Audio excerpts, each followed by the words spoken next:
Voilà, nous sommes de retour. Excusez-nous pour ce petit problème technologique. Donc, nous en étions au budget annexe Citadelle. Je vous propose donc de passer au vote de ces résultats. Qui vote pour? Le budget est adopté pour 10 voix pour, par 10 voix pour. Le budget annexe sports communaux. Donc, la section de fonctionnement présente les résultats suivants pour l'année 2020. Les dépenses réalisées à hauteur de 36 806,46 €. Des recettes à concurrence de 38 225,82 €, soit un résultat positif de 1 419,36 €. La section investissement présente les résultats suivants pour l'année 2020. Des dépenses à hauteur de 8 050,70 €. Des recettes à concurrence de 98 029,82 €, soit un résultat positif de 89 979,12 €. Y a-t-il des commentaires sur ce budget? Le résultat du port nécessitera une attention particulière, mais on le sait depuis des années, parce que le résultat de l'exercice est compliqué. Oui, c'est un... Et on peut savoir pourquoi les 10% que vous aviez votés n'ont pas été appliqués? Parce qu'en fait, vous aviez voté 10% d'augmentation sur les ports en 2019, je crois, et ces 10% n'ont pas été appliqués. Sauf erreur de ma part, on a reçu les quittances pour les corps morts en fin d'année, alors que c'était vous qui les émettiez. Voilà, c'est ce qu'on m'a dit. Hein. Donc, 10%-là n'ont pas été appliqués. À vous de... C'est vous qui l'aviez voté. Oui, oui. Mais c'est un budget effectivement qui est assez... Même avec ces 10%, on ne serait pas revenu dans une situation... Oui, c'est un budget assez tendu et il va falloir effectivement être vigilant pour l'équilibrer. Donc, je vous propose de passer au vote du budget annexe sports communaux. Qui vote pour? Il est donc adopté par 10 voix pour. Et enfin, le dernier budget, le budget annexe du SPANC. Donc, la section de fonctionnement présente les résultats suivants pour l'année 2020. Des dépenses de fonctionnement à hauteur de 11 466,05 €. Des recettes de fonctionnement à concurrence de 7 043,52 €, soit un résultat négatif de 4 422,53 €. La section investissement présente les résultats suivants pour l'année 2020. Pas de dépenses et des recettes à hauteur de 222,94 €, soit un résultat positif de 222,94 €. Donc, le déficit de fonctionnement de 4 400 € est structurel, mais donc suite à une délibération prise le 11 décembre pour modifier la tarification des visites périodiques, on espère que ce déficit disparaîtra en 2021. Y a-t-il des commentaires? Disparaîtra en 2021. Je vous propose de passer au vote de ces résultats. Qui vote pour? Donc le budget du SPANC est adopté par 10 voix pour. Vous pouvez faire rentrer monsieur le maire.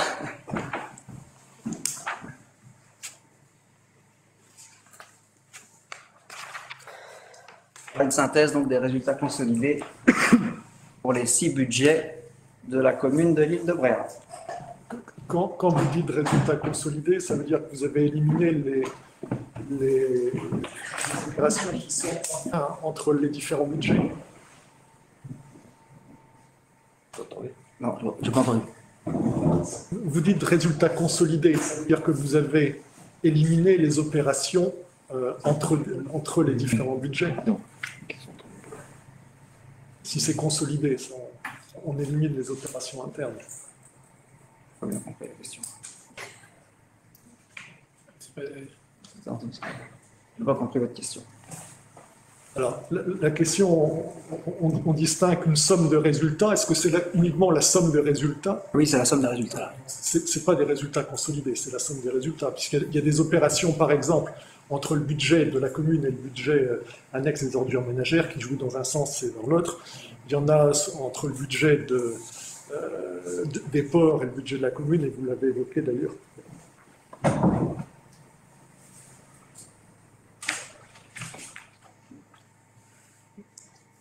C'est bon?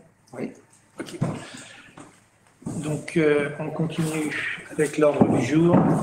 Le point suivant à l'ordre du jour, c'est les demandes de subvention DETR 2021. C'est juste un point administratif, dans le sens où nous continuons à aller chercher le maximum de subventions partout où nous pouvons en trouver. Et très souvent, lorsque l'on prépare un dossier de demande de subvention, il est demandé dans ce dossier une délibération du conseil municipal qui confirme que le conseil demande bien à avoir accès à ces subventions.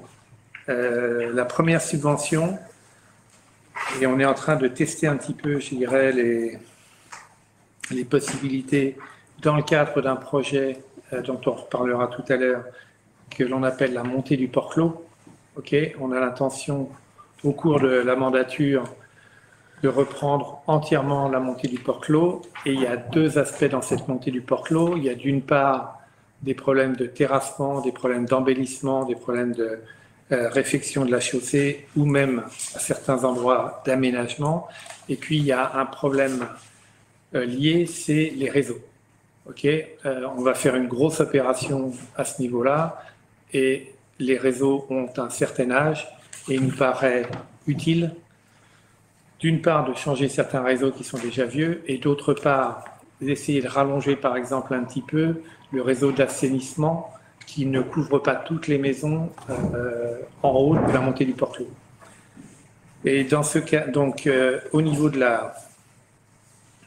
des réseaux, il y a un budget qui a déjà été préparé par la DAC à hauteur de 120 000 euros. On a fait une demande de subvention à la DETR qui peut subventionner jusqu'à 20% de ce montant, et donc 24 000 euros. Ça, ce sont des montants hors taxes. Et donc, pour cette première demande de subvention, je vous demande si vous êtes d'accord sur les principes de l'opération tels que présentés dans le document qu'on vous a joint en annexe, d'une part, et l'autorisation de solliciter tous les financeurs, et notamment la DETR, pour obtenir des subventions pour couvrir ces frais de rénovation de réseau dans la montée du port clos. On reviendra sur le projet après ou c'est pas vraiment prévu. C'est pas prévu. Alors, vous me permettrez de dire deux choses. Un, c'est un projet qui avait été initié par votre prédécesseur, qui avait rencontré les parties prenantes en la matière. On est favorable à l'opération, mais on trouve qu'elle est d'un niveau financier important. Alors, on connaît les contraintes, mais on souhaite que l'on puisse envisager les pistes d'économie, étant entendu que, vous l'avez rappelé, l'élément le plus important là-dedans, c'est la réflexion des réseaux d'eau et d'assainissement. Malheureusement, financièrement, quoi, au niveau des montants, ce n'est pas l'opération la plus importante. Vous avez dû voir dans le document. Non, je dis le plus importante pour la commune. D'accord. Et les 120 000 euros que vous évoquez là, ils vont aller sur le budget annexe au assainissement, dont on a parlé en votre absence. Et on vous en fera le compte rendu. L'eau doit payer l'eau. Il n'y a pas 120 000 euros sur la partie eau pour payer cette facture. Il n'y a pas sur la partie eau. Eau stricto sensu, il n'y a pas. Eau plus assainissement, avec la PFAC, oui, si on ne l'utilise pas par ailleurs pour financer le fonctionnement. Très bien. On en reparlera peut-être dans le cadre du DOB. Parce que je pensais que vous auriez peut-être la question de savoir, il y a deux montants en fait. de ce projet. En fait, je suis entièrement d'accord avec vous, ce projet est cher Très cher. parce qu'il se décompose en deux parties. Oui. Une partie qu'on appelle eau et assainissement ou réfection des réseaux pour 120 000 euros.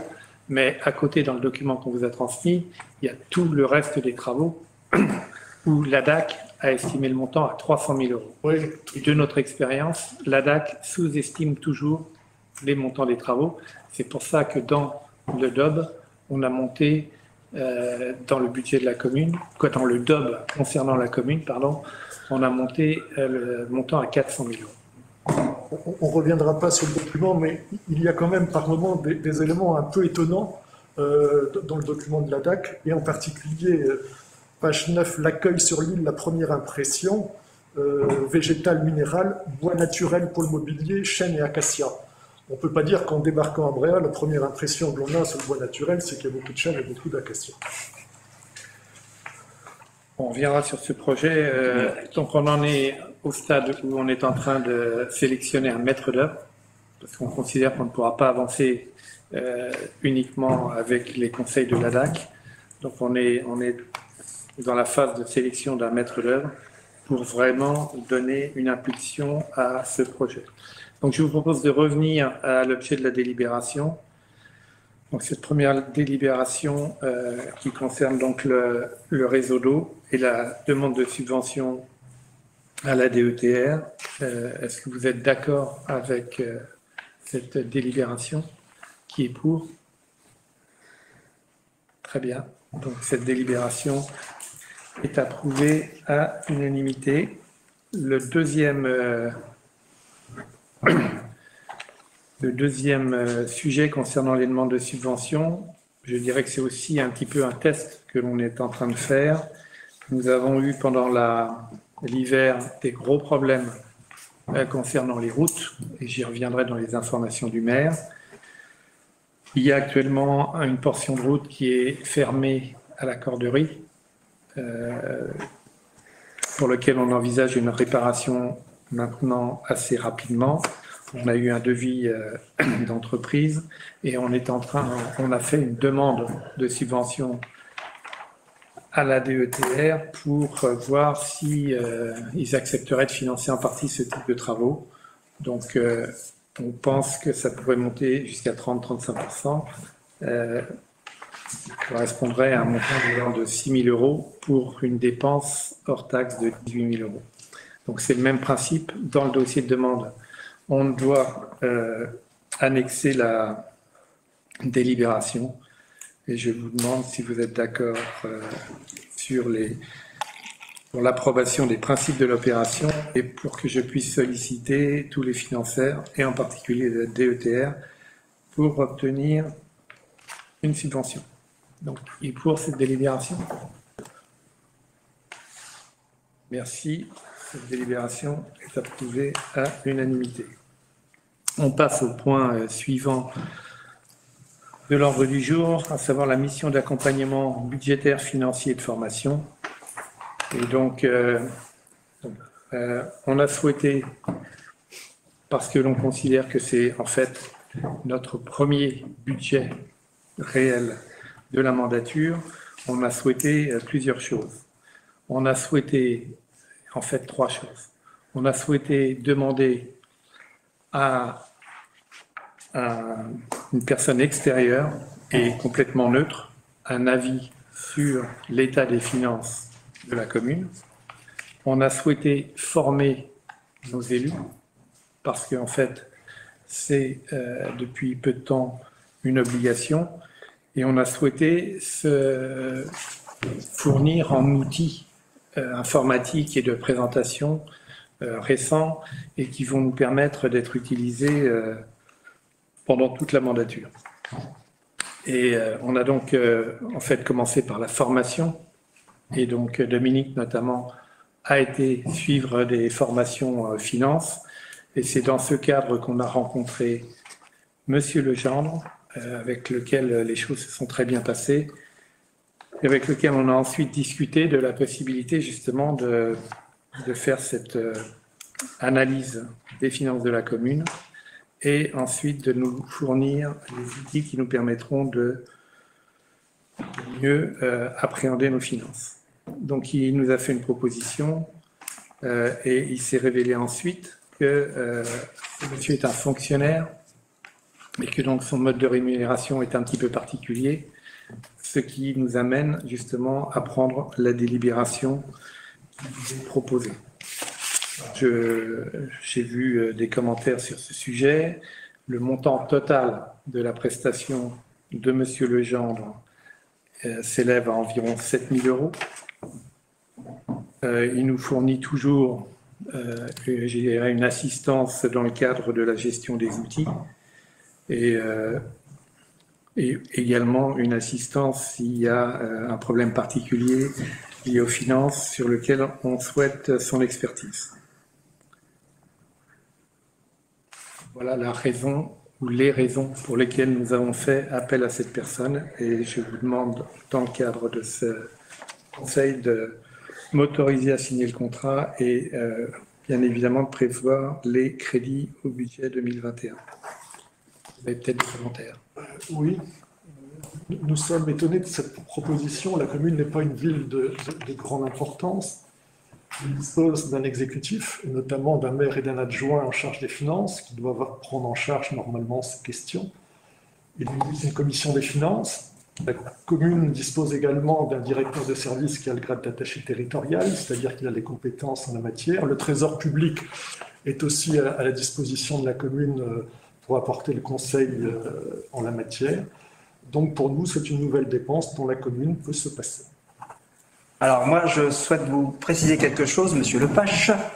Donc, dans votre dernière publication de dimanche dernier sur Internet, sur Facebook, où vous mettez en doute donc la compétence du secrétaire de la mairie et de moi-même, l'adjoint aux finances, uniquement parce que nous avons eu une formation, sachez que dans l'article L2123-12 du Code général des collectivités territoriales, modifié par la loi du 27 septembre 2019, il est écrit, je cite, « Les membres du conseil municipal ont droit à une formation adaptée à leurs fonctions, mais le plus important est à venir. Une formation est obligatoirement organisée au cours de la première année de mandat pour les élus ayant reçu une délégation, et ce pour absolument toutes les communes. » Vous parlez de deux choses. La formation, il y a des dispositions en la matière. Le point 5 du conseil municipal, si je l'ai bien lu, je sais encore lire, mission d'accompagnement budgétaire, financier et de formation. Alors, je sais lire également, et dans l'explication qui nous a été donnée par le maire il y a quelques minutes, il y a bien plus que de la formation, si j'ai bien entendu. On ne va quand même pas se plaindre d'avoir réussi à acquérir un outil plus abordable pour tout le monde. Moi, j'ai fait partie des anciens conseils municipaux, vous le savez, et je trouvais que le budget, il était imbuvable, je n'y comprenais absolument rien. Et je trouve normal que des nouveaux élus se forment, s'intéressent pour pouvoir... Et cet outil, il va servir aux gens qui nous regardent aujourd'hui, parce que, évidemment, les gens, ils comprennent pas un budget, ça les intéresse pas, des lignes comme ça. Alors là, il est beaucoup plus facile à comprendre, plus intéressant, et bien évidemment, ces outils se payent. Alors, il y a ça, et d'autre part, la formation, il y a eu une session pour toutes les personnes qui ont souhaité y assister. Julienne y a participé, Christophe y a participé. Donc, je pense que sur la durée d'un mandat, de 6 ans, dépenser 7 000 € d'une manière neutre et externe me paraît une dépense raisonnable, mais je note que vous considérez que c'était une dépense non nécessaire. Ça représente à peine 1% du budget annuel. C'est une dépense qui ne se fera plus pour le reste du mandat, donc on peut la diviser par 5. Je pense qu'il est important pour savoir où l'on va, de connaître d'où l'on vient.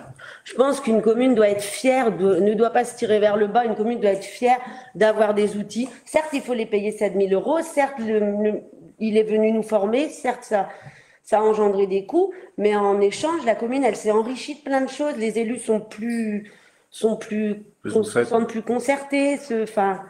Ils sont plus au fait de comprendre. On comprend mieux. Moi, on est nouveaux élus, on ne va pas se permettre de dire qu'on comprend un budget, qu'on est capable d'établir un budget. Mon commentaire allait au-delà de la formation. Mais même pour le bilan financier budgétaire, C'est une dépense qui doit être considérée comme un investissement pour garantir une gestion optimisée des deniers publics.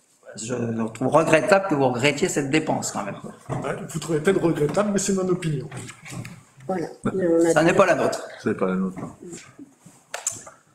Très bien, je vous propose de passer au vote sur cette délibération. Et donc, est-ce que je peux signer le contrat d'activité de Monsieur Legendre et prévoir les crédits au budget? Qui vote pour? Qui s'abstient? Qui vote contre? Cette délibération est approuvée. 10 voix pour et 3 voix contre.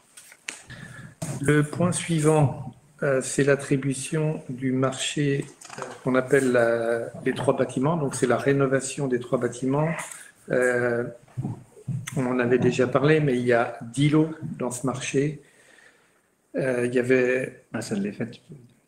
Pardon, alors les 3 bâtiments, c'est l'extension de la salle polyvalente, et vous avez pu voir que les fondations sont maintenant terminées, et je comprends que la partie charpente va bientôt commencer. La deuxième partie, c'est les travaux de réhabilitation et d'amélioration de l'école. Et le troisième bâtiment, c'est des travaux d'amélioration, principalement de la sacristie à l'église. Ce projet avance comme prévu, et notamment les travaux qui devaient se faire pendant les vacances de février à l'école ont été réalisés dans les temps. La deuxième phase se fera pendant les vacances de Pâques, et la troisième phase, la plus importante, se fera pendant les vacances d'été. Mais tout est en place pour l'instant pour que tout soit fini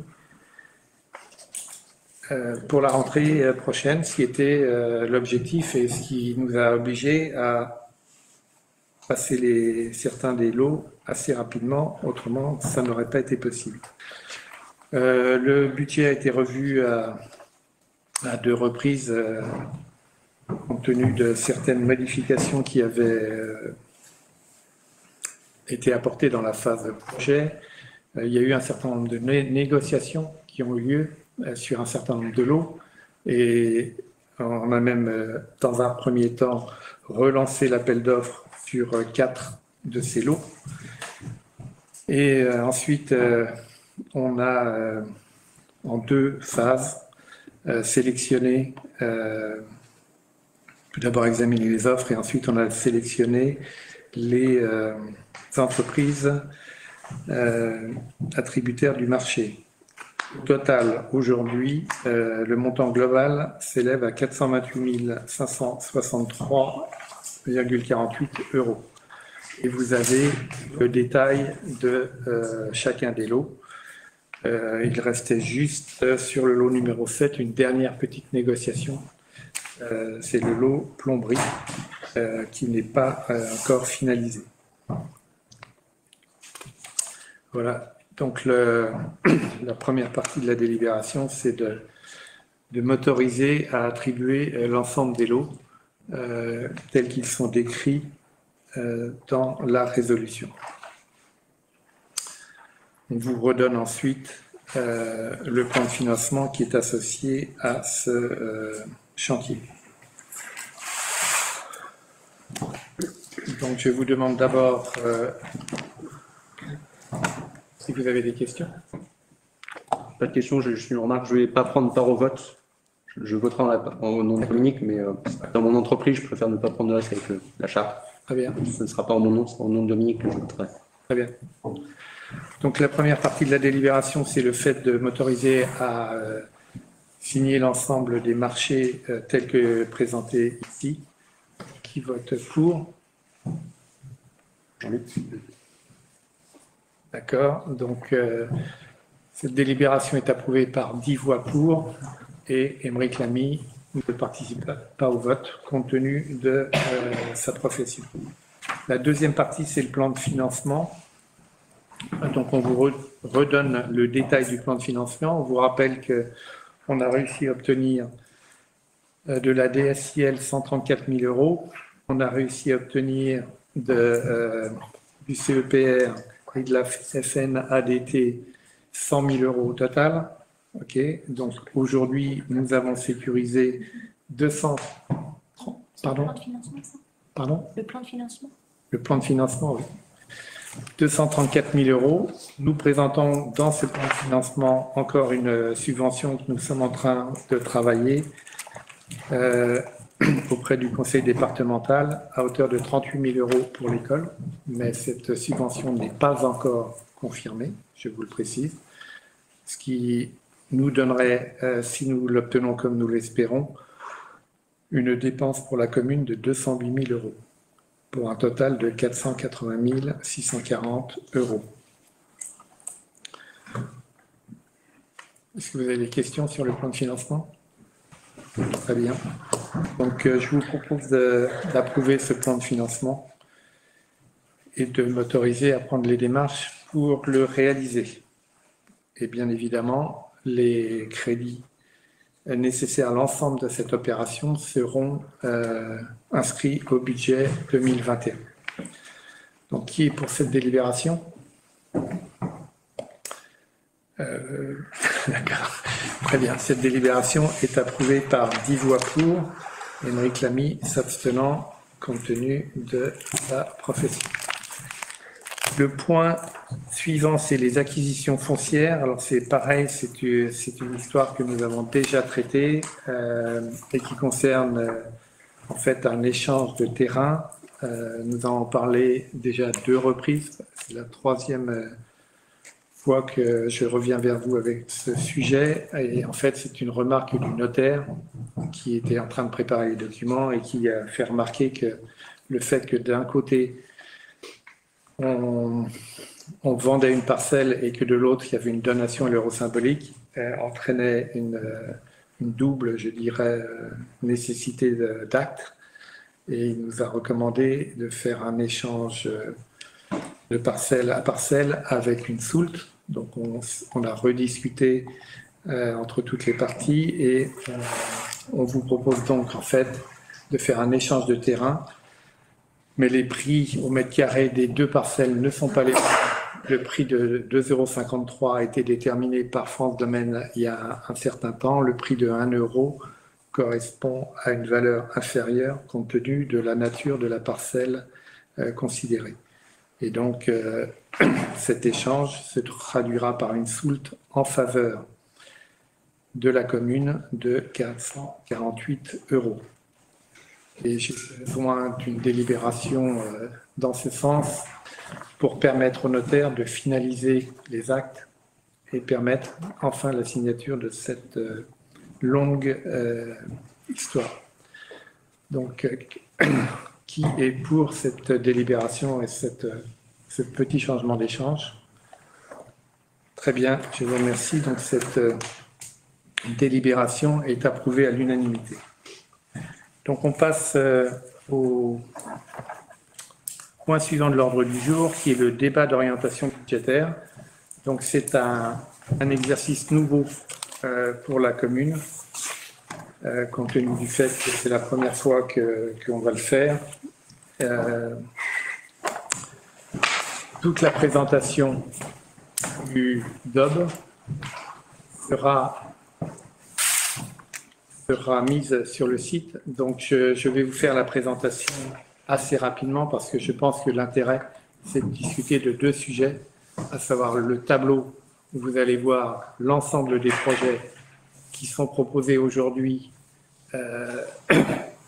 pendant le mandat, et ensuite l'approche financière qui a été prise et qui doit nous permettre de financer ces investissements sans mettre la commune en difficulté. Alors, il est évident que c'est une nouvelle approche que nous avons prise. Nous avons pensé qu'avant de faire notre premier vrai budget, et notamment le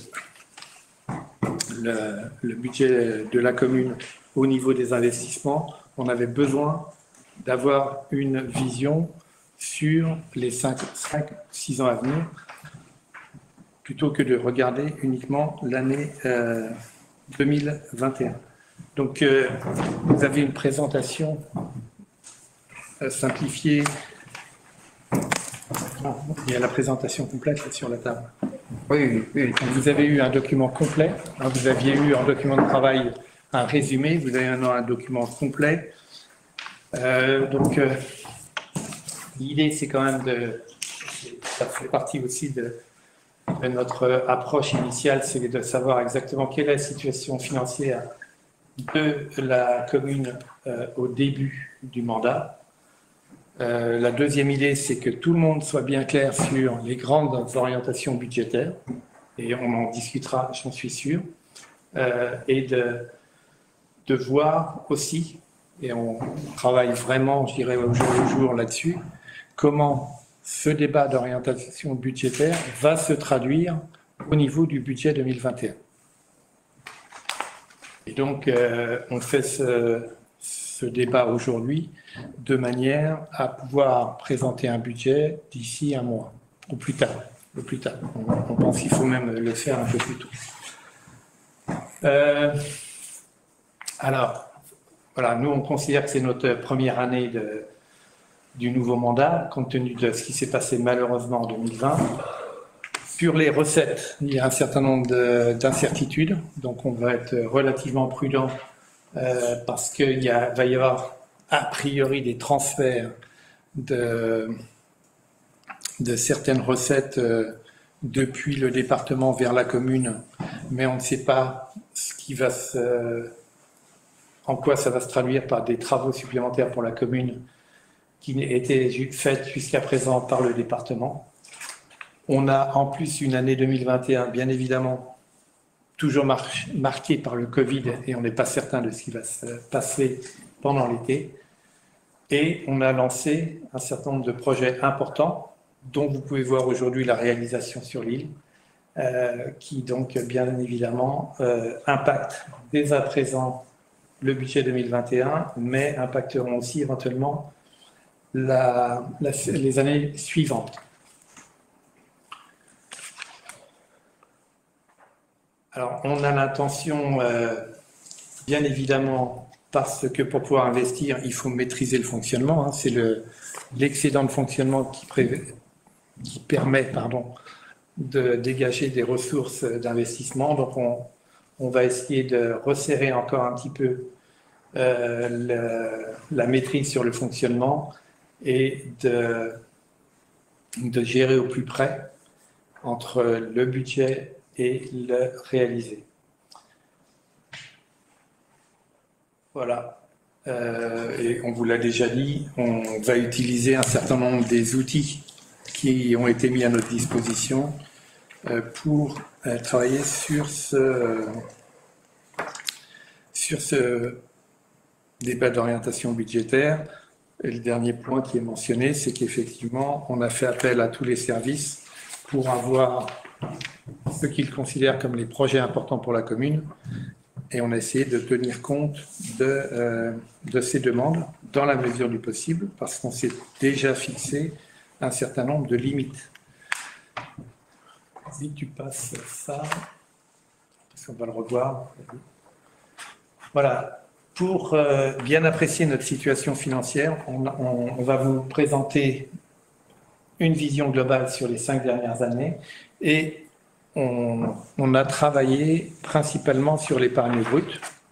Donc l'épargne brute, hein, c'est la différence entre les recettes réelles et les dépenses réelles, et c'est ça le moteur principal qui permet ensuite de dégager des ressources pour l'investissement. Et on a fait une petite analyse également de l'évolution de la fiscalité et de la DGF. Alors, si on regarde sur 5 ans, comment ont évolué nos recettes et nos dépenses,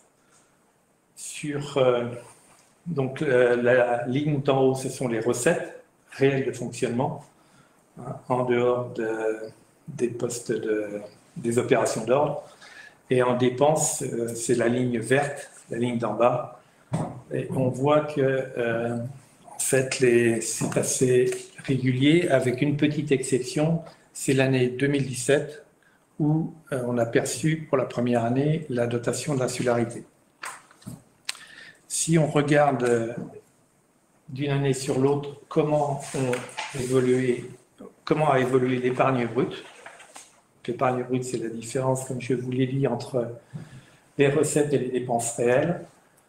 On voit qu'on était de l'ordre de 18-19% jusqu'à 2016. On est monté relativement haut en 2017 grâce à cette nouvelle dotation d'insularité. Et puis, on est redescendu jusqu'à 20%. Et cette année, qui est une année un petit peu particulière, on est remonté à 22%. C'est un très bon solde, hein, il faut en être conscient. Les autorités considèrent un seuil d'alerte à 8%. Donc on est très largement au-dessus d'un seuil où les cours régionales des comptes ou autres commenceraient à nous dire vous avez un problème de gestion. Et ce 22%, c'est très exactement la réserve que nous avons pour pouvoir investir.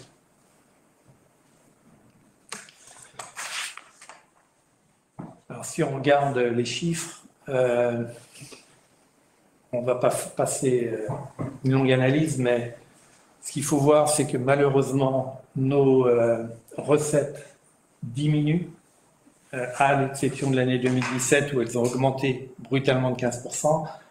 Après, elles diminuent entre 1,51%, 3,50, moins 3,50, moins 2,85. Donc il y a une érosion qui est en partie, seulement en partie, due au fait que certaines de nos dotations dépendent de la population, et si la population diminue un petit peu, la dotation diminue également. Dans des situations de décroissance, il faut faire attention, c'est qu'il ne faut pas que les dépenses... il faut une certaine linéarité entre la décroissance des recettes et les dépenses. Et on constate justement qu'on avait malheureusement pendant 2 années des dépenses qui augmentaient pendant que les recettes diminuaient, ce qui bien évidemment squeeze un petit peu l'épargne brute. Sur 2019, pour répondre à la ligne de bas de page, sur 2019, et sans refaire l'histoire, il y a le double secrétariat général qui explique une partie des dépenses supplémentaires et les frais de contentieux qui étaient montés jusqu'à près de 50 000 €. Et on ne va pas revenir là non plus dessus. Heureusement, c'était exceptionnel dans les 2 cas. Très bien.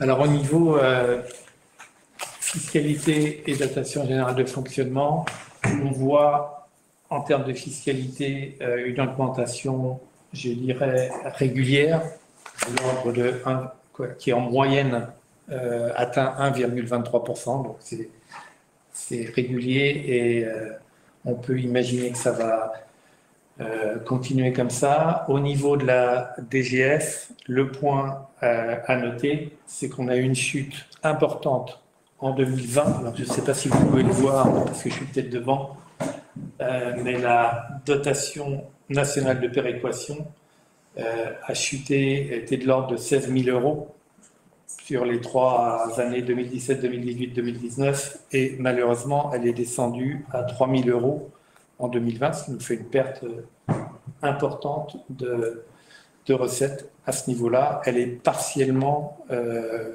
liée à la population. Et je crois qu'on nous a annoncé qu'elle remontait un petit peu en 2021, de mémoire. Excusez-moi, j'ai pas... Sur la dotation nationale de péréquation. Elle remonte un petit peu en 2021. La dotation nationale de péréquation, je ne crois pas. Non, il me semblait avoir vu quelque chose qu'on peut le remonter un petit peu. Madame Hamel, vous n'avez pas d'informations là-dessus? Pas encore sur 2021, malheureusement. Très bien.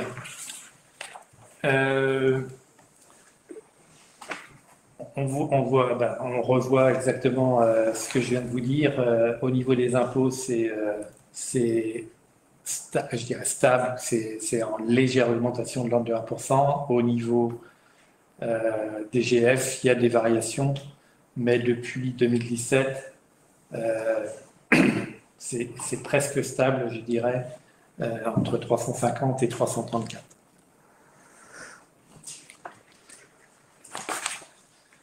Alors, le contexte économique On nous annonce une réforme de la fiscalité locale. On n'est pas encore certain de ce qui va se passer, mais il faut donc être prudent à ce niveau-là. Et il y a une discussion qui commence à avoir lieu au niveau de l'association des maires sur le fait que, quoi qu'il en coûte, à un moment, il faudra peut-être le corriger.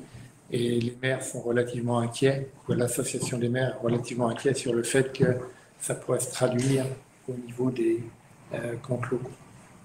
Donc, on devra faire attention. Et l'autre point, c'est les impacts, je dirais, directs liés à la crise sanitaire dont il faut qu'on tienne compte.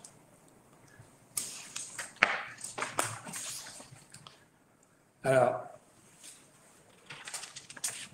on va passer justement au projet politique avec... Vas-y, passe-toi.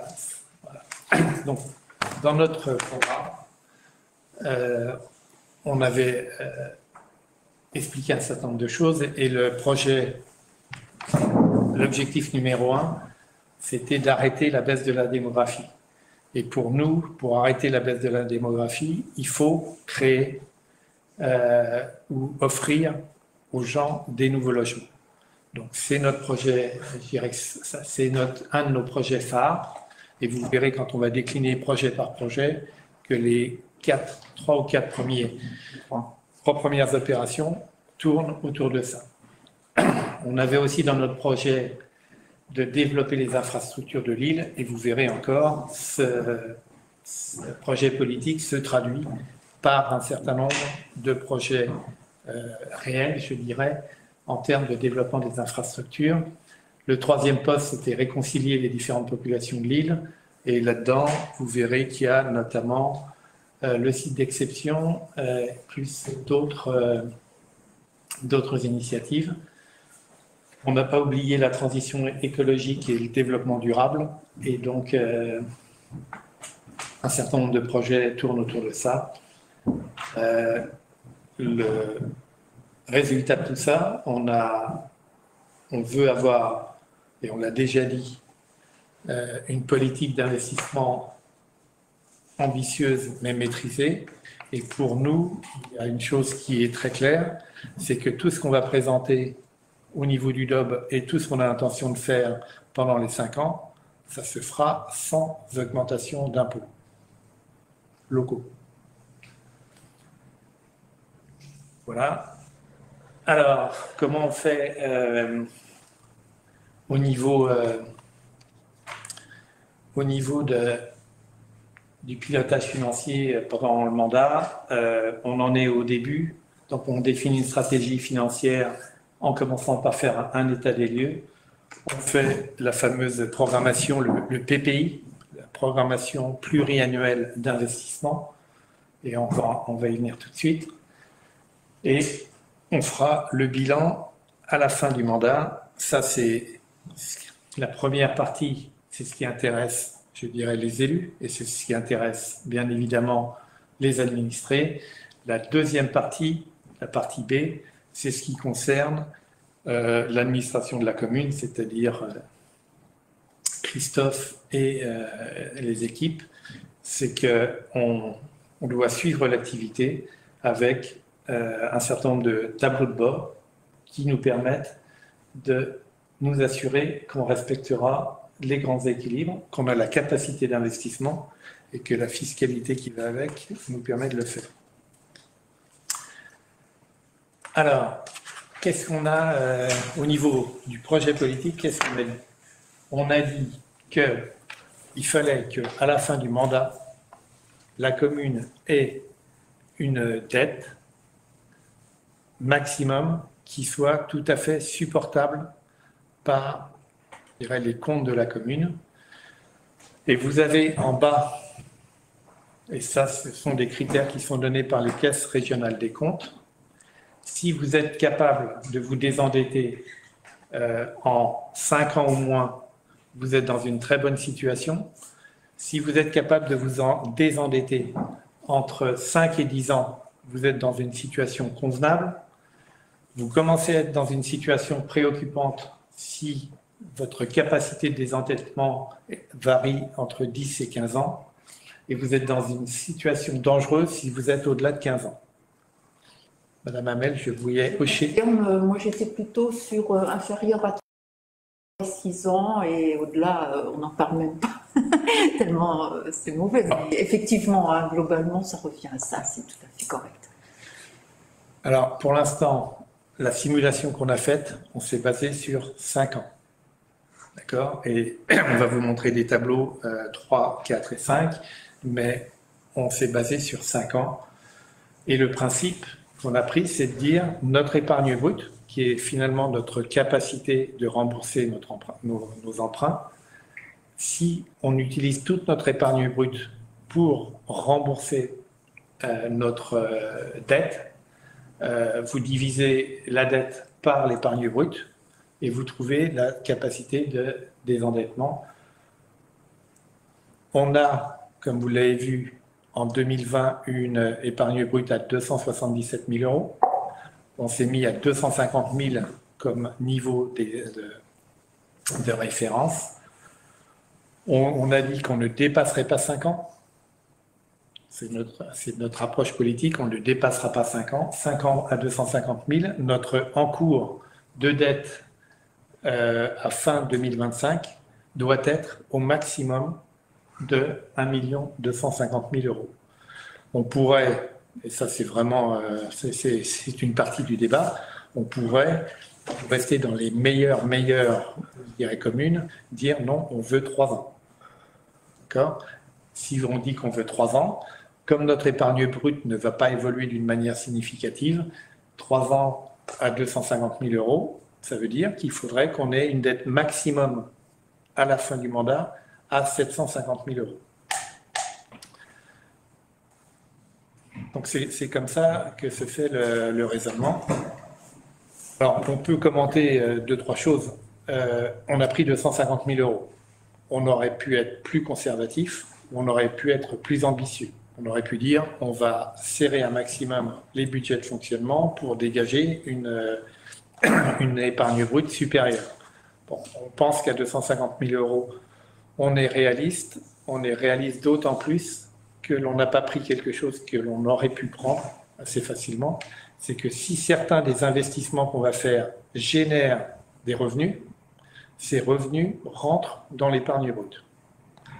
Et, on va le voir tout de suite, les opérations 1, 2 et 3 vont générer des revenus, vu que tous ces logements vont être des logements qui vont être loués à l'année. On a commencé à regarder, ces 3 opérations vont dégager sur les 5 ans environ 200 000 euros de revenus de location.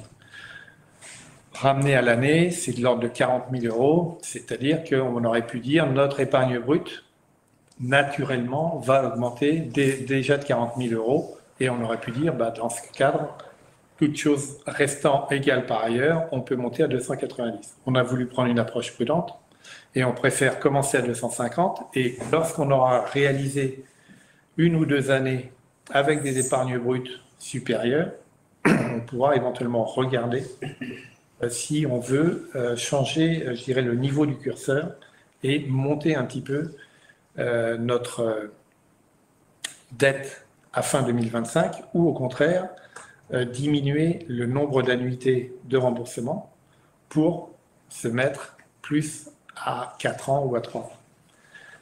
Donc là, vous avez l'ensemble des projets qui ont été listés et positionnés dans le temps. Okay. Donc les 3 premiers correspondent à notre premier objectif qui est arrêter la chute de la démographie. Le 4e, le 5e, le 6e, le 7e, c'est plus les investissements communaux pour améliorer les choses. C'est là l'opération numéro 8 dont on a déjà parlé, c'est la fameuse montée du port clos. Alors, centre nautique bunker, ça nécessite peut-être une explication. Au centre nautique, il y a un espèce de hangar très, très plat et très enfoncé, qu'on voit presque pas, qui est presque en plus noyé sous les, La végétation. la végétation.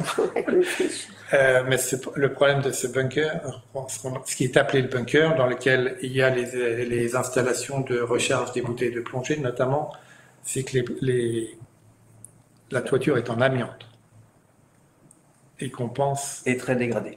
qu'elle est très dégradée, donc il va se passer très certainement soit une interdiction de rentrer dans le local, soit une obligation de réparer. Et c'est pour ça qu'on l'a inclus, parce qu'on pense qu'il ne faut pas arrêter l'opération au club des Albatros.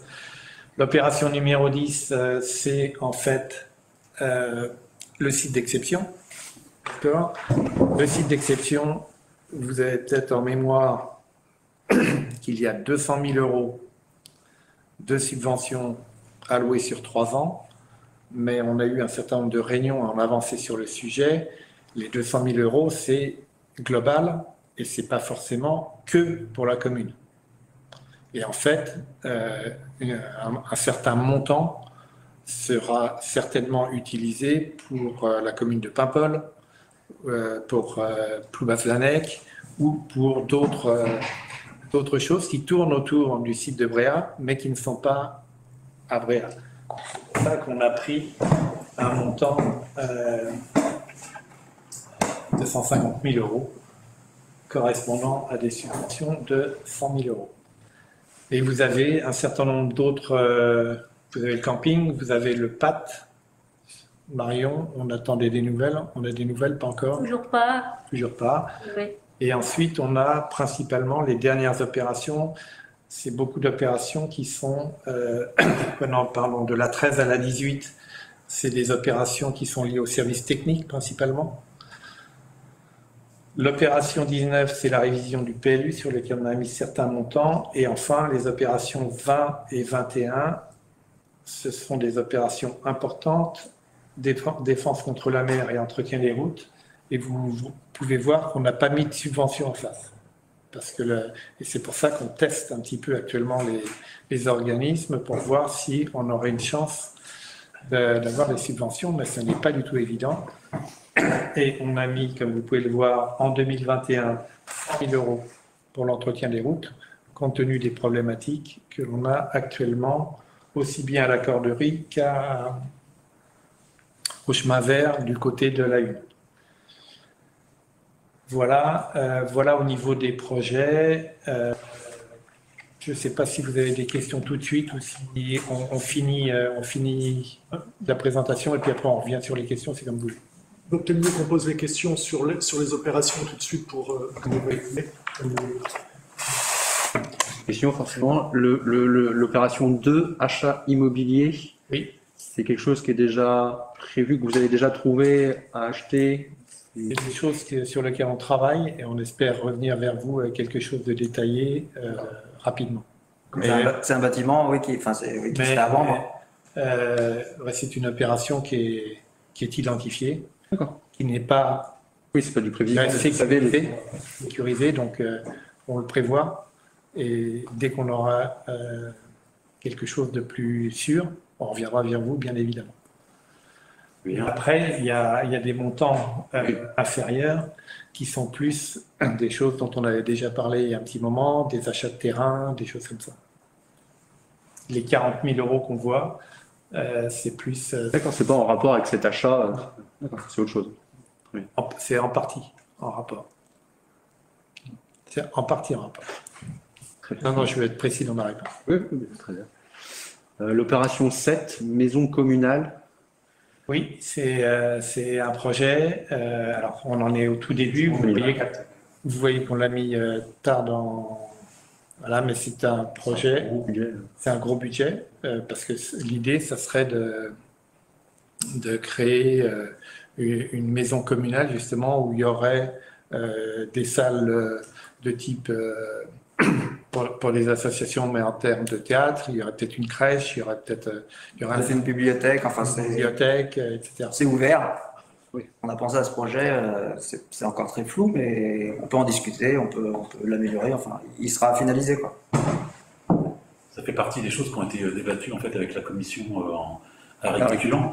Et dans la commission agriculture, les participants, en fait, tous ceux qui participaient avaient tous remarqué en fait que ce qui manquait, c'était vraiment ou une médiathèque, enfin une maison de la culture sur Bréa. Alors ça peut être en effet une bibliothèque, mais aussi des salles pour pouvoir faire des activités avec les enfants, pour pouvoir accueillir des artistes pour venir faire de la musique, enfin plein de choses. Et voilà, c'était.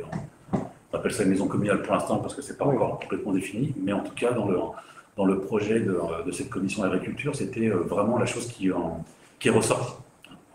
D'accord. Non, parce que la question, ça représente quand même 10% du Ouais, c'est un gros, C'est un gros projet. C'est un gros projet. Sachant À 2024, on l'a proposé pendant la commission agriculture, c'est basé sur une maison de la culture comme ça qui s'est créée autre part et pour lequel le taux de subvention avait été assez important.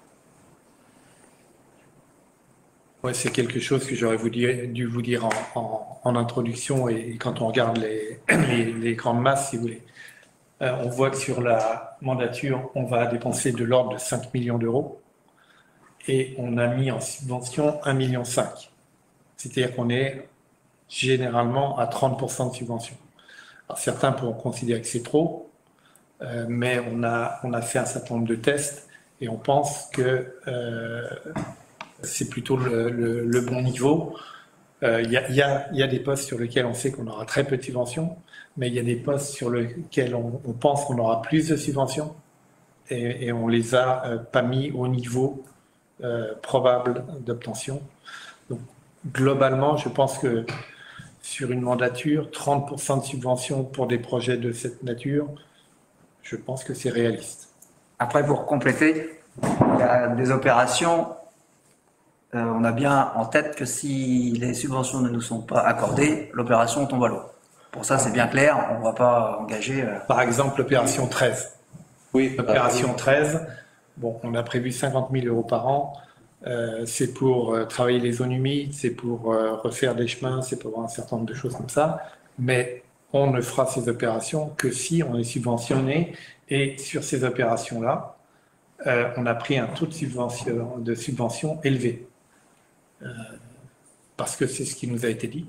Ça semble assez réaliste par les retours qu'on a de contact avec Natura 2000, avec des associations naturalistes des environs.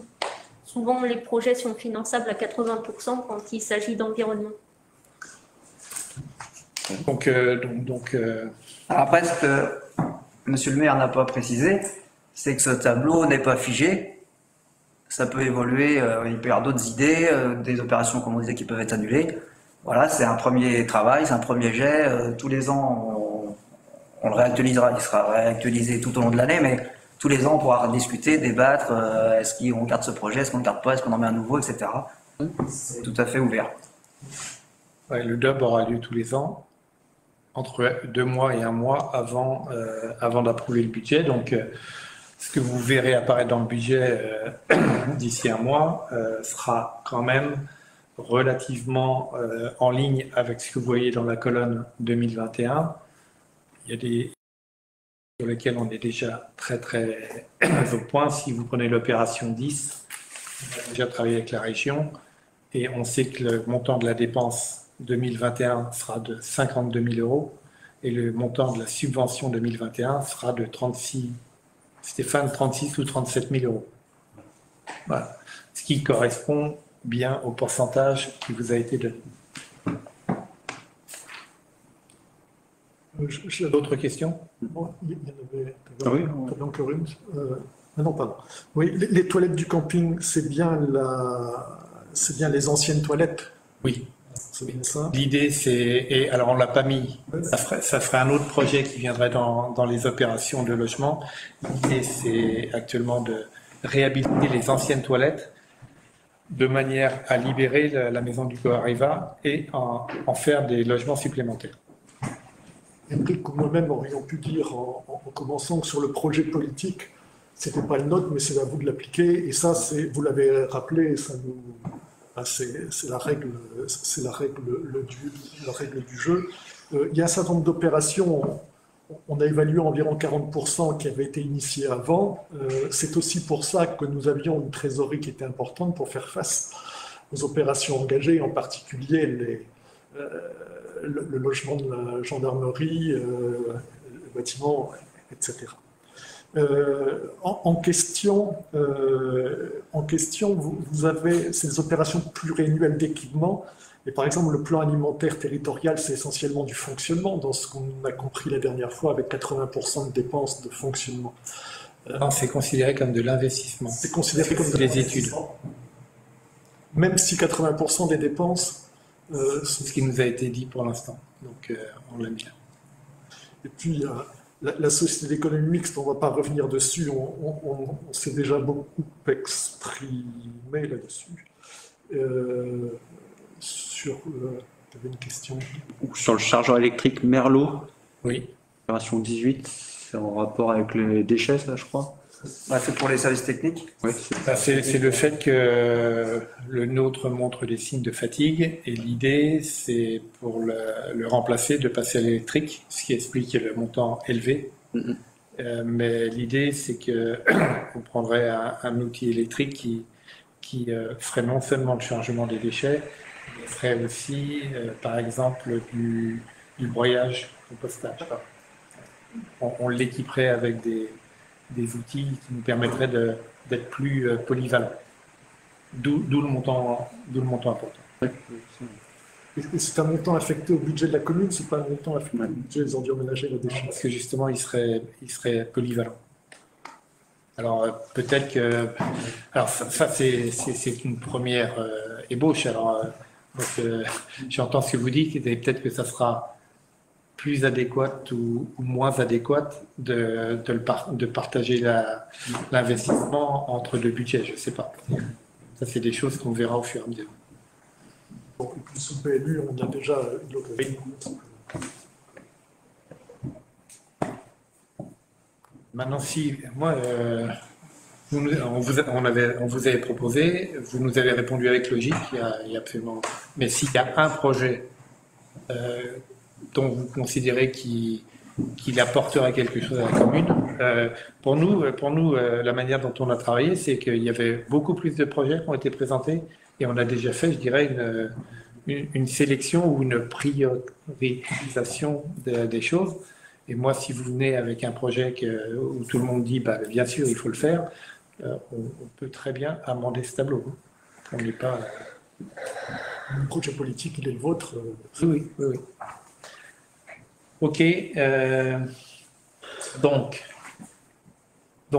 on a ce projet, on a le projet politique qui se traduit par toute cette liste de projets, qui se traduit donc, vous l'avez vu, par une dépense sur la durée des 5 ans d'environ 5 millions, plus exactement 4,8 millions. Et donc on a travaillé avec un outil qui nous permet de faire des simulations, où le principe, c'est de justement figer, mettre le curseur là où on le veut en termes de capacité des investissements. Et pour l'instant, comme je vous l'ai déjà dit, on se base sur 5 ans. 5 ans, on a considéré une épargne brute stable, même si on a toutes les chances qu'elle augmente un petit peu. Donc, ça donne tout simplement un encours de la dette autorisé au 31/12/2025 de 1 250 000. À partir de là, vous faites tourner l'outil. On considère qu'on va faire un emprunt d'un certain montant sur une période de 15 ans avec un taux à 1%. D'accord ? On considère par ailleurs que, au vu des résultats et de la trésorerie qu'on a actuellement, on peut mobiliser sur ce budget d'investissement 1 million d'euros. OK ? Et le 1 541 300 euros, c'est le total que vous avez vu dans le tableau précédent qui additionne à la fois des subventions qu'on a déjà sécurisées et des subventions qu'on a calculées par des pourcentages. Vous faites tourner tout ça et vous regardez la photo au 31 décembre 2025. On aura bien évidemment commencé à rembourser. Okay, on aura remboursé en capital 315 000 euros à fin 2025. On aura donc bien, si on aura emprunté 1 565 000 euros. Donc il nous restera à rembourser en capital les 1,250 qu'on s'est fixé comme plafond. On aura donc un emprunt d'1 565 000, un fonds de roulement, une trésorerie à 1 million et des subventions pour 1,5 million. Vous faites le total de ces trois montants et vous arrivez à une capacité de 4 106 000 auquel vous rajoutez la FCTVA, la fonds de compensation de la TVA, ce qui vous donne le 4,8 millions que vous voyez en bas et qui correspond à l'ensemble des projets qu'on a identifiés. Ça aura un impact, les charges financières ont été calculées sur l'épargne brute, on aura un impact de 12 000 euros dû à des charges financières. On aura une épargne annuelle nette prévisionnelle à 170 000 euros. Je l'ai déjà dit, en fait, on pense ce schéma-là est un schéma conservatif, compte tenu des améliorations d'épargne brute qu'on envisage grâce aux rentrées de location à l'année.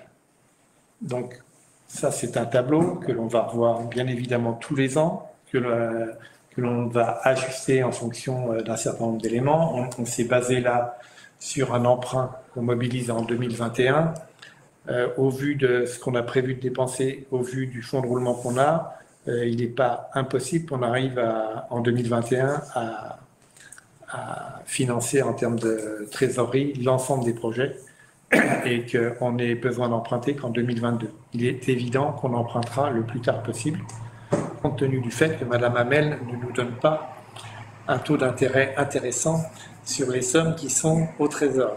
Non, tout à fait. C'est pas ce qui est le plus rentable. Donc on commencera par utiliser bien évidemment les fonds qui sont mobilisables avant d'envisager un emprunt, et ça va être, on va travailler sur le budget pour voir effectivement si on fera un emprunt dès 2021 ou si on pourra le décaler à 2022.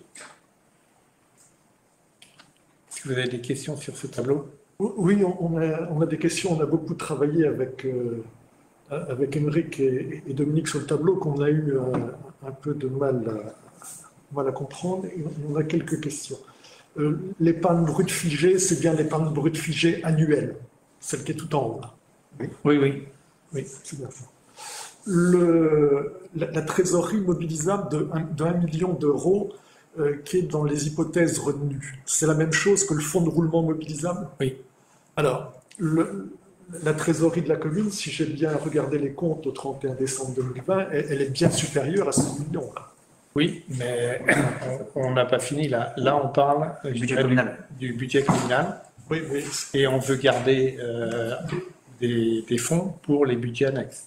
Par ailleurs, je voudrais préciser que, comme le soulignait monsieur, c'est la trésorerie au 31 décembre de l'année. C'est-à-dire, c'est une image figée à un moment. Bien sûr, cette trésorerie, je tiens à le préciser, évolue de façon parfois très, très importante, d'un mois sur l'autre, d'un jour sur l'autre. Voilà, c'est pourquoi, avant d'annoncer ce chiffre vraiment non, mais c'est pour ça intéressant. On a 1 million et effectivement, on aurait pu tirer un peu plus haut. Ceci dit, dans une commune comme celle de Bréa, ça n'évolue pas, c'est pas la ville de Marseille, Lyon ou Paris. Donc, le million, c'est le million qui est issu de la trésorerie actuelle. Okay. Donc, il y a une trésorerie qui est bien au-delà aujourd'hui, ne serait-ce que pour les raisons que je vous ai indiquées tout à l'heure. La capacité d'équipement est une notion que je ne connaissais pas et je ne comprends pas pourquoi les remboursements de la dette ne viennent pas diminuer cette capacité d'équipement. Parce que on rajoute bien les emprunts, le fonds de roulement mobilisable Et les subventions? Et les subventions, mais on n'en tire pas les remboursements d'emprunt. Je ne comprends pas pourquoi. C'est, si on se positionne fin 2021, on va... Fin 2025. Non, mais fin 2021, disons qu'on décide d'emprunter. D'accord? On peut emprunter jusqu'à 1 565 000, auquel se rajoute le million de trésorerie qu'on a et auquel se rajoutent les subventions. Donc notre capacité d'équipement hors récupération de la TVA, c'est donc bien la somme des trois. Oui, mais entre-temps, vous allez avoir remboursé, vous allez rembourser fin 2025, vous allez rembourser 315 000 euros. Oui, c'est bien pour ça qu'on déduit des 1,565 les 315 pour retomber sur nos 1,250. Dans la capacité d'équipement. Oui. Dans la capacité d'équipement, si nous avons bien vu, c'est les subventions d'investissement plus le fonds de roulement mobilisable, plus la dette mobilisable. Et c'est la dette mobilisable au global. Oui. Or, il va bien y avoir à un moment donné du remboursement des 315 000 que vous avez indiqué. Oui. Et donc, il devrait venir en moins de la capacité d'équipement à notre sens de 2021, 2025 ou 2026. Je comprends pas. Est-ce que ça inclut pas le fait à mesure qu'on rembourse, ça permet de réemprunter la même somme et toujours rester non, c'est pas l'idée. Non, c'est pas l'idée. C'est pas du tout l'idée. Non. Non, je pense que vous raisonnez en disant que la capacité de désinvestissement devrait être calculée à partir de l'épargne nette. C'est marqué capacité d'équipement. Oui. La capacité d'équipement, c'est... Et le chiffre, ce que vous nous avez expliqué, ce que l'on a compris, le 4,779, c'est bien ce qui est à rapprocher peu ou prou du 4,808. Oui, absolument. Donc c'est bien ce qui va financer fin 2025 le projet. Donc si on a bien vu, et on a eu du mal à l'analyser et à le comprendre, les 315 000 devraient à tout le moins venir en moins de ce montant-là. On va réfléchir, on reviendra vers vous. Oui. C'est peut-être utile de faire appel à un analyste financier finalement.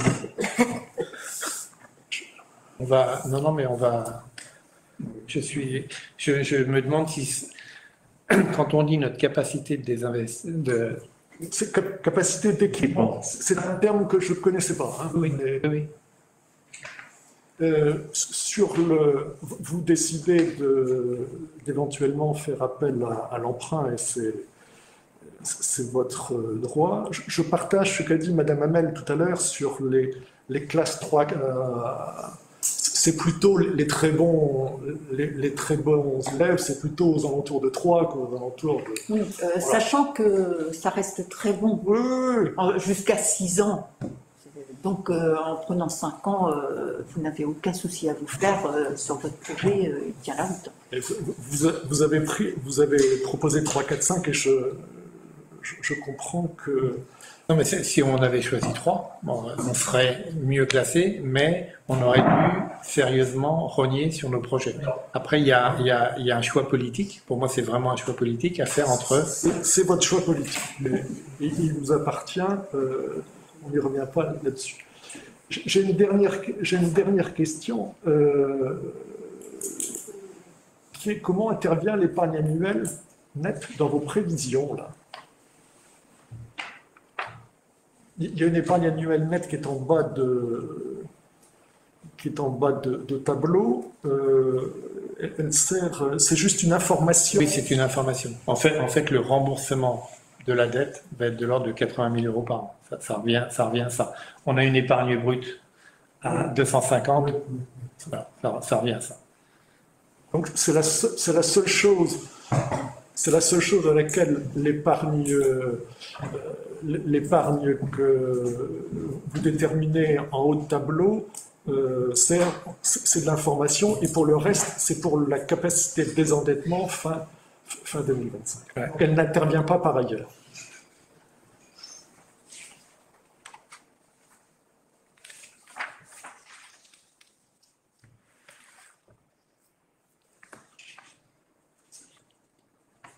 D'accord. Donc, en ce qui concerne le budget communal, c'est ça qu'on a proposé. Pour moi, ça va se traduire donc par un budget primitif d'investissement 2021 qui va être beaucoup plus précis que la colonne que l'on a. Et bien évidemment, on verra ça l'année prochaine. Ça, c'est pour la partie communale. À juste raison, vous nous avez dit qu'un des sujets qui vous intéressait le plus, c'était les ordures ménagères. Donc, on a fait un exercice, je dirais, un peu similaire sur les ordures ménagères, mais les principes que l'on a pris pour le budget annexe des ordures ménagères est un petit peu différent, dans le sens où on ne regarde plus à ce moment-là une capacité, pour un budget annexe de ce type, une capacité de désendettement sur 3, 4, 5 ans, et on regarde quelle est la durée normale d'un amortissement pour des équipements comme ça, et on regarde si on est capable, avec l'épargne brute dégagée par l'opération, de financer un tel emprunt. Les projets, donc on a fait pareil, les projets liés à tout ce qui est ordures ménagères et déchets ont été listés.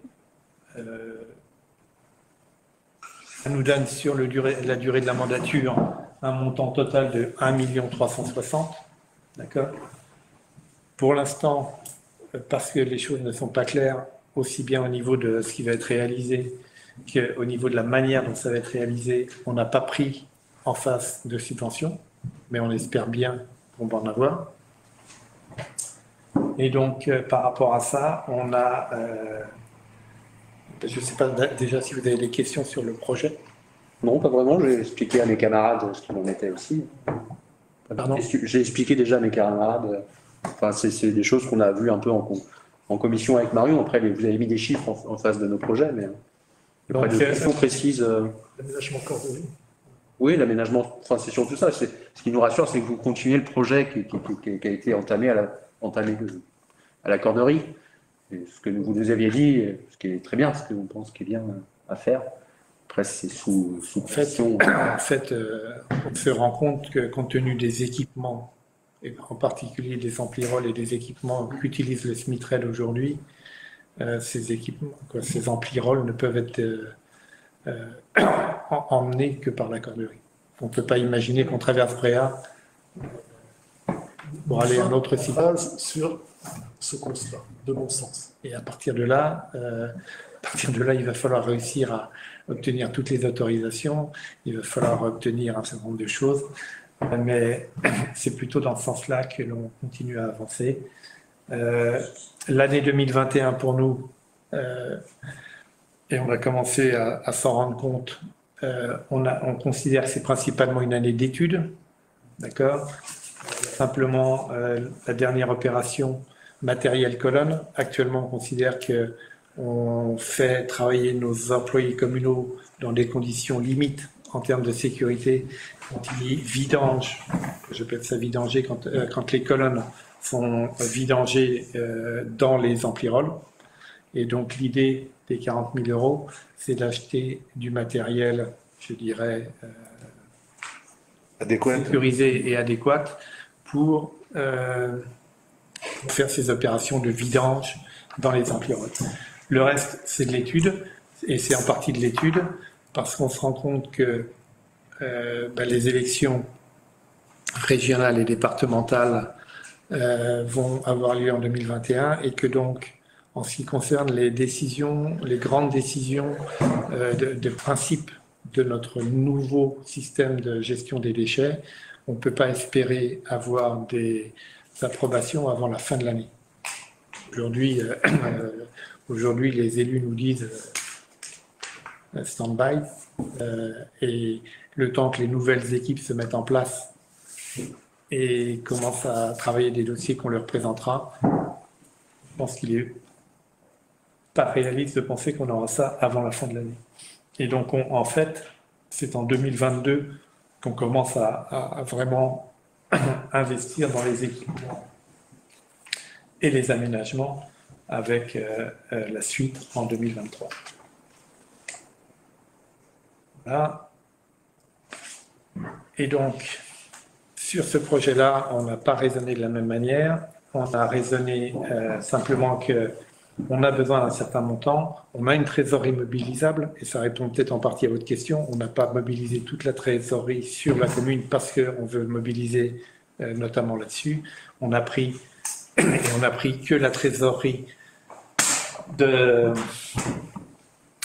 le résultat du budget annexe des ordures ménagères. Donc on a un montant à emprunter de 910 000 €. On a considéré qu'il ne fallait pas qu'on rembourse plus de 50 000 € par an. Et ça nous donne, avec une épargne brute, qu'il faut qu'on arrive à stabiliser à 50 000 €. Et ça, c'est en diminuant les coûts. Ça nous donnera un emprunt sur 20 ans. L'idée, c'est de faire mieux que ça, mais on considère que ça, c'est supportable. Et pourquoi on devrait faire mieux que ça? C'est que si on investit des montants aussi significatifs dans une nouvelle installation, c'est pour avant tout diminuer les coûts de fonctionnement. D'accord? On n'a aucune intention, bien évidemment, d'augmenter la TEOM, qui est déjà à un niveau extrêmement élevé par rapport à la plupart des communes. Donc, il faut absolument baisser les coûts pour dégager les capacités d'investissement. C'est comme ça qu'on voit les choses. Donc à ce stade, ce qu'on a montré par cette première analyse, c'est qu'il est envisageable de faire ce projet sans se mettre dans une situation très inconfortable, compte tenu du fait que, et c'est ce qu'on est en train de regarder et de vérifier avec notamment les services de la préfecture, on a pris pour l'instant que les ressources du budget annexe des ordures ménagères, mais il y a éventuellement des possibilités de transfert d'un budget à un autre.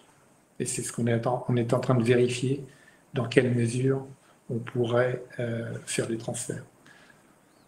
C'est pas un transfert, c'est le fait de ne pas emprunter. Il y a les deux. Il y a la trésorerie, on peut déplacer de la trésorerie, mais il faut aussi qu'on arrive à avoir une épargne brute. Il faut qu'on ait une épargne brute sur ce budget. On ne peut pas continuer à être déficitaire sur ce budget. Pour réussir à redresser la barre, on a demandé dans quelle mesure on pouvait faire des transferts d'un budget à un autre. Vous pouvez toujours subventionner un budget par rapport à l'autre, mais dans ce cas-là, l'épargne brute que vous avez évoquée tout à l'heure, il ne faut plus la prendre au même niveau. Vous avez raison. Vous envisagez, sous le montant emprunté, sur le budget des ordures ménagères, on n'a pas de commentaire particulier dessus. Vous empruntez sur 20 ans et sur le budget précédent, je crois que c'était sur 15 ans. 15 ans. La durée moyenne des immobilisations financées par emprunt, il faudra vérifier qu'elle est bien de 15 ans pour le budget de la commune. On est sûr qu'une partie des investissements pour le budget des ordures ménagères et déchets ne durera pas 20 ans. Il y a beaucoup de matériel qui ne durera pas 20 ans. Il y a les infrastructures dureront 20 ans. Le matériel de transport, outillage, etc., durera certainement pas 20 ans. Il faut faire attention à ne pas reporter sur les générations futures des charges qui nous reviendront.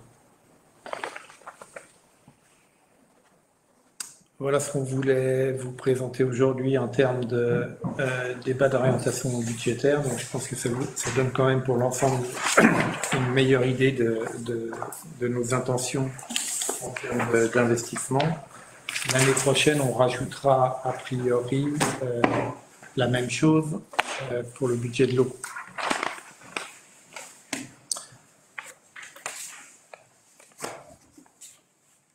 Donc, il n'y a pas de délibération à prendre sur le DOB, mais acté qu'on a fait un DOB aujourd'hui.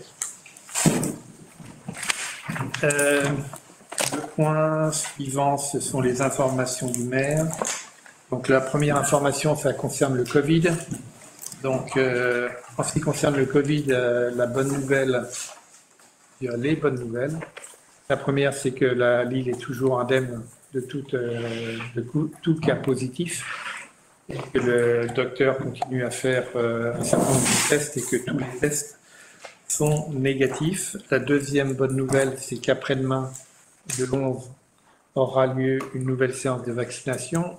Cette séance de vaccination, c'est la deuxième vaccination pour les gens de 75 ans et qui avaient des comorbidités avérées. On devrait avoir un petit peu plus de doses Pfizer cette fois-ci, ce qui va nous permettre d'injecter une dose aux personnes qui ont déjà eu le Covid depuis plus de 3 mois, et pour lesquelles une seule dose est nécessaire. Donc ça devrait nous permettre de vacciner cette fois-ci environ 80 personnes. Si on y rajoute les 40 personnes qui ont déjà été vaccinées dans le cadre de l'EHPAD, et par ailleurs, il y a déjà 30 volontaires pour ce qu'on appelle l'AstraZeneca, sur lesquels on a un petit blocage actuellement. On espérait avoir les doses même après-demain, mais vous avez dû entendre parler de cette bagarre entre les pharmaciens. Bagarre, je ne sais pas si c'est pas le bon terme, mais entre les pharmaciens et les médecins. Ce point de vue différent entre les pharmaciens et les publics, donc on n'aura pas les 30 doses, mais d'après nos discussions avec l'ARS, on devrait les récupérer assez vite. Donc l'objectif, c'est de vacciner rapidement 30 personnes qui se sont déjà portées volontaires pour l'AstraZeneca.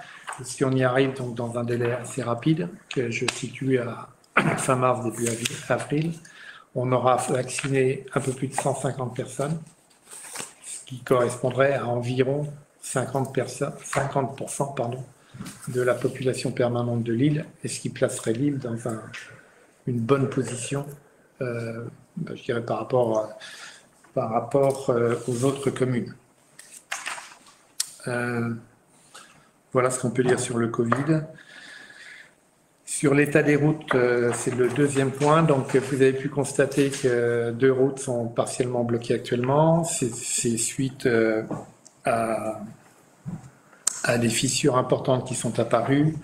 Donc, il y a une route bloquée à la Corderie, pour laquelle on en a déjà parlé. Il y a un devis de réparation qui a été présenté et je pense qu'on va démarrer les travaux assez vite. La situation est plus critique côté du chemin vert, côté chambre, parce que là, on a déjà un expert qui est passé et qui nous a dit la question n'est pas de savoir si ça va s'écrouler ou pas, s'ébouler ou pas. La seule question, c'est de savoir quand.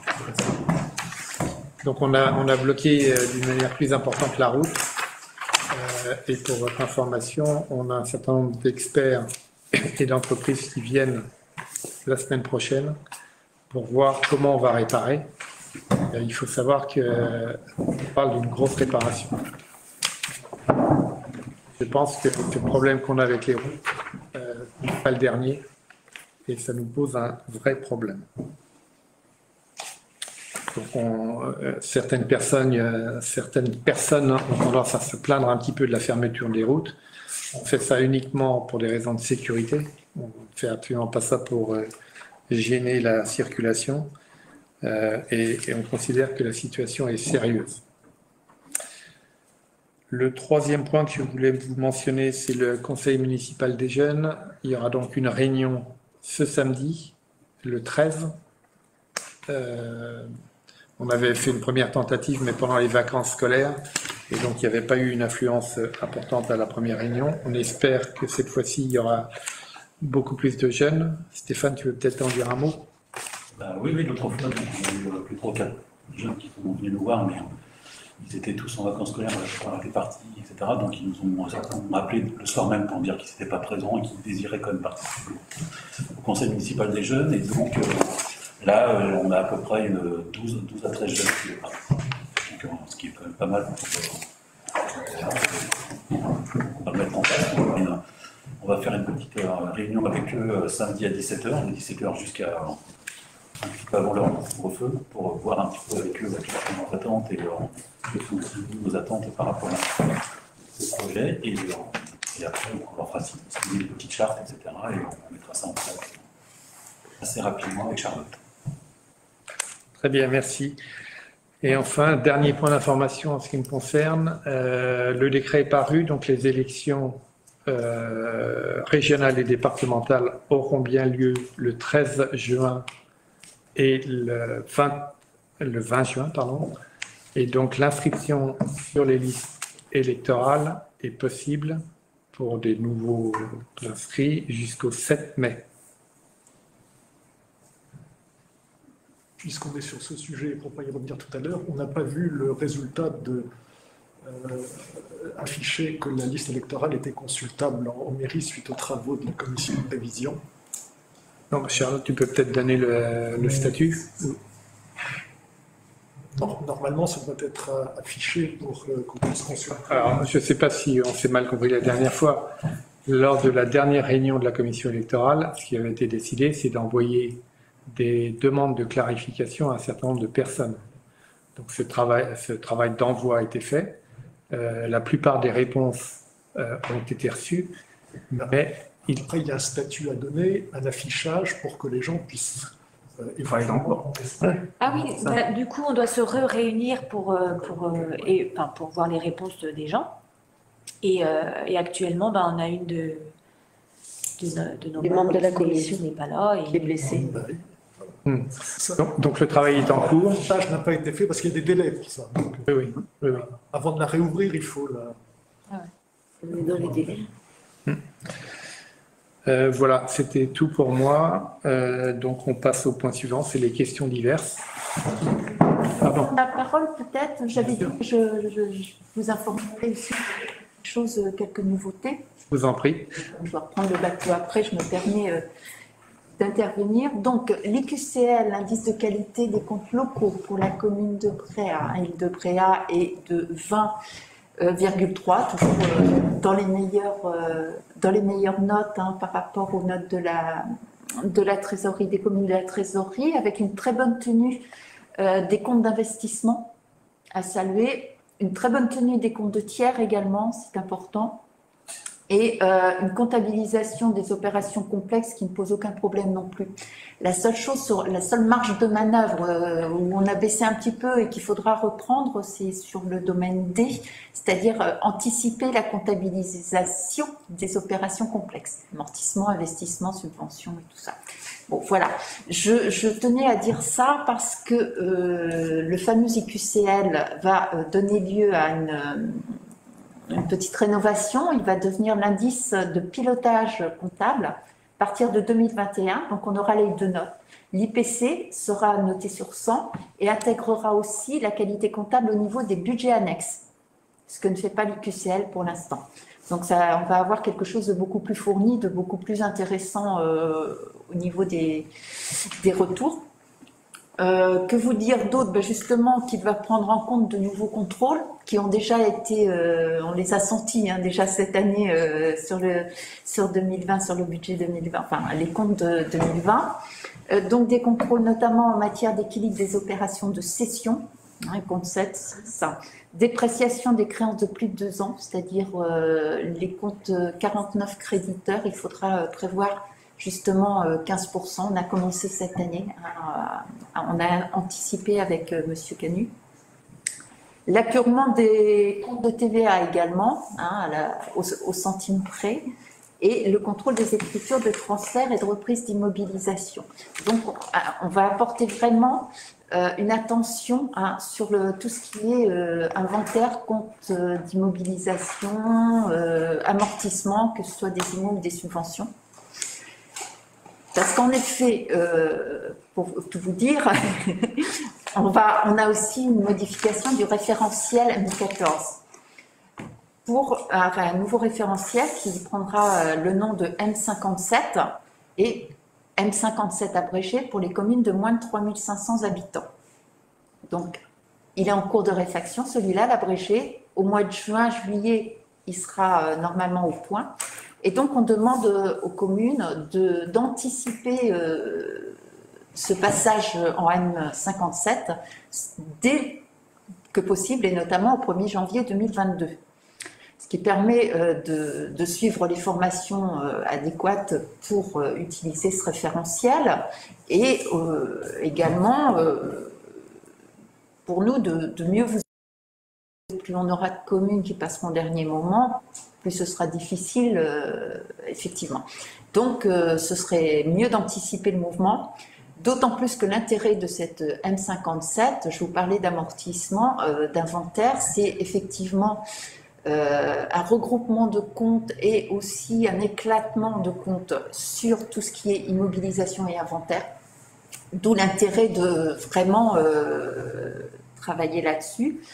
Dans le cas de l'île de Bréa, ça ne pose pas de problème, c'est vraiment déjà bien tenu, donc il ne devrait pas y avoir de sujet. On a beaucoup travaillé avec M. Canu cette année sur tout ce qui était immobilisation et inventaire. Donc voilà, je vous incite donc, comme je vous l'ai écrit, à me faire le retour par écrit de votre volonté. Voilà, de toute façon, il faudra une délibération, je pense, après, pour que tout le monde soit d'accord, mais anticiper l'arrivée de ce référentiel M57 serait un bon point. Autre petite chose, puisqu'on parlait tout à l'heure aussi des bases de la fiscalité directe locale, pour vous annoncer que les états de notification 1252, 1259, excusez-moi, sur la notification des bases prévisionnelles de fiscalité directe locale, qui d'habitude sont publiées le 15 mars, seront cette année publiées le 31 mars seulement. Donc ne vous inquiétez pas si nous avons un petit peu de retard à transmettre les éléments susceptibles de vous aider pour le vote du budget. Ok. Le vote du budget qui est toujours prévu pour le 31 mars. Et oui. Et oui. Par contre, cette date-là n'a pas changé. C'est pas le 15 avril? Oui, c'est le 15 avril, avec... Ah oui, c'est le 15 avril. Si, attendez. On est une année électorale? Non, ce sera le 30. On était en année électorale, c'est le 30 avril. Effectivement, j'ai des notes là-dessus, je crois.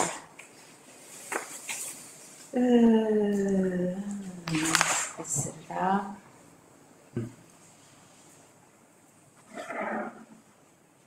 Oui, la date limitation de transmission des délibérations des votes des taux TFB, TFNB, PB et CFE et du produit GEMAPI est maintenue au 15 avril 2021. Voilà. Noir sur blanc cette fois, avec mes excuses. Voilà, c'était les petits sujets sur les éléments très comptables, très. Non, mais c'est un peu mon travail. Je vous remercie. merci à vous et je pense que sur la M57, on va essayer de, comme de toute façon il faudra changer. De toute façon, ce sera obligatoire au 1er janvier 2024, sachant que de toute façon, il faudra envisager aussi certainement des frais relatifs à la mise à jour du logiciel que vous utilisez pour la comptabilité. Je ne vous cache rien, je suis honnête jusqu'au bout. Non, mais... On va y réfléchir. Ok, merci beaucoup. Donc je passe au point suivant, questions diverses. Oui, deux petites questions.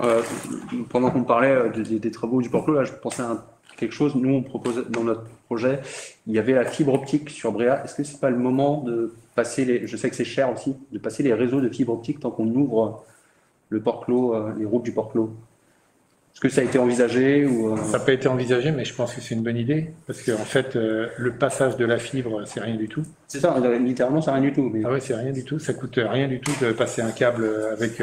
C'est d'ouvrir la route qui est le plus cher. Donc, Oui, et comme on va l'ouvrir de toute façon, donc non, c'est une bonne idée. Même après c'est le passage, c'est la traversée.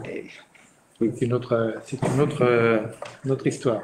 Mais non, je pense qu'on peut envisager d'équiper Il y a déjà plusieurs îles de Ponant qui ont commencé à faire chez eux, sur leur territoire, l'installation de la fibre optique.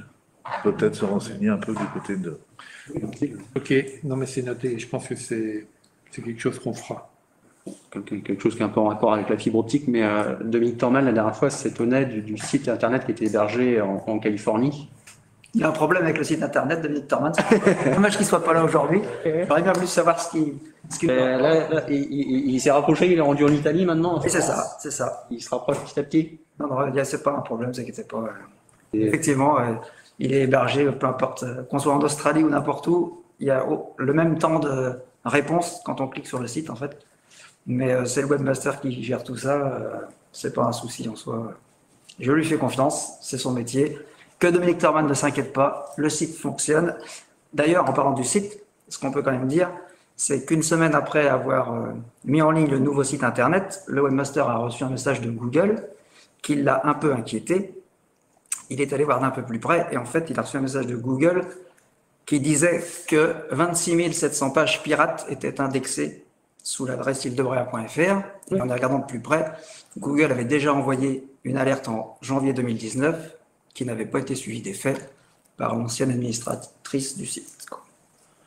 Voilà. Mais il a fallu 15 jours à Google pour réguler toutes ces pages pirates et remettre à nouveau un site propre en ligne. Voilà. On regardera effectivement ce... Je peux vous envoyer le rapport si vous voulez de Google. Oui. Oui, je l'ai, je pourrais vous l'envoyer. Le site, il n'est pas hébergé en Italie. Hein. Il est hébergé en fait aux USA. Hein. L'hébergeur utilisant les infrastructures d'Amazon. J'avais une seule question. À la suite du dernier conseil municipal, tous les conseillers municipaux ont reçu en copie un courrier électronique de l'entreprise en charge de l'expédition des ordures ménagères et des déchets, contestant des propos et chiffres énoncés lors de la séance. Je voulais savoir si ce courrier avait reçu une réponse et s'il l'avait reçu, est-ce qu'on pouvait en avoir copie? Alors, il n'a pas reçu de réponse, pour la simple et bonne raison que quand un courrier est insultant, je ne réponds pas à des insultes quand on me traite de gros menteur, alors que les chiffres qui ont été donnés par cette personne sont faux et que les chiffres que nous avions donnés sortaient du budget. Ça pose d'autres questions, c'est sur la manière dont cette personne a obtenu certaines informations. Donc j'ai décidé, compte tenu du ton de la lettre et des propos qui ont été tenus, de ne pas répondre à cette lettre. Donc vous n'avez pas de réponse parce qu'il n'y a pas eu de réponse. Alors pour rebondir moi sur ce que vient de dire M. le maire, j'aimerais aussi savoir, messieurs de l'opposition, je regrette que M. Torman ne soit pas là, Aymeric, je compte sur toi pour lui transmettre, pourquoi vous écrivez régulièrement sur Facebook, dans les journaux, dans votre propre journal, des articles pleins d'erreurs, j'ai envie de dire entre guillemets même de mensonges.